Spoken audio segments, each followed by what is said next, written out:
तो देखिपे आज मु गोटे बहुत बढ़िया हेल्दी ब्रेकफास्ट बनाऊँगी सका तो सागुर उपमा तो आपण मैंने निश्चित घरे एमती बनई खातु तो बहुत बढ़िया लगे। देखिपे सागु को मुझे राति भिजई नहीं तो तापर ये सागु उपमा ये पियाज और फुलकोबी गाजर ये कैप्सिकम सब मुझे काटी नहीं। तो चलते ए उपमा में रेडी करना।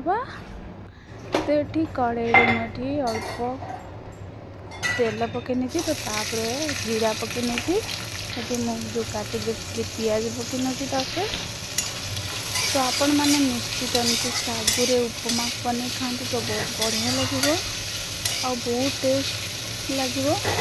अब विशेषकर मैगी मसला पकई बनाते थे बहुत बढ़िया लगे खावा को।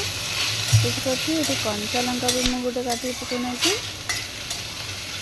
तो तापर देखो पियाज टी हो सारापर जो आम परिवा सब काटी रखी ये मुझे ग्रीन मसला अल्प पकई नहीं तो सब ये परिवा सब पकई नहीं पियाज हो सारापर तो ये परिवा को बेसी भाजबे हाल्का भाजबे ना उपमार भल लगे।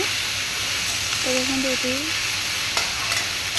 परिवा को मुझे किसी समय भाजी नहीं तो तापर स्वाद अनुसार लुण पकई नहीं तो हल्दी पकई नहीं गोल नहीं तो आपण मानक जो भिडियो भल लगे तो निहाती लाइक शेयर सब्सक्राइब करने आ गोटे पीस ये मैं बटर पकई नौकरी जो बटर पकड़े आमर बहुत टेस्ट लगे उपमाटा। तापर ये देखो मैगी मसला मुझे पकई नौ तो बहुत बढ़िया लगे टेस्ट मैगी मसला देकी थे बन खातु। तो ये गोले नौ देखो मसला पकई सारापर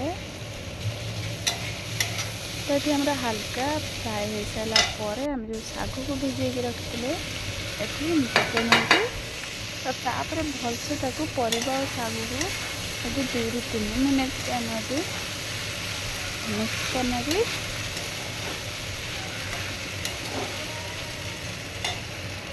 तो आपण मैंने निश्चित एमती बनातु। तो तापर गोटे मैगी मसला पकईदेली भलसे गोले नहीं सब तो बहुत बढ़िया टेस्ट थी यार उपमार। तो देखिए रेडी हो गला आमर सागु उपमा ये मुझे खाई नौ तो बहुत बढ़िया लगुला आउ मैगी मसला पड़ता बोली तार टेस्ट बहुत भल लगुला। तो निहाती आपण मैंने एमती सागुरे उपमा बन खातु। तो वीडियो भल लगे लाइक शेयर सब्सक्राइब करने कमेंट।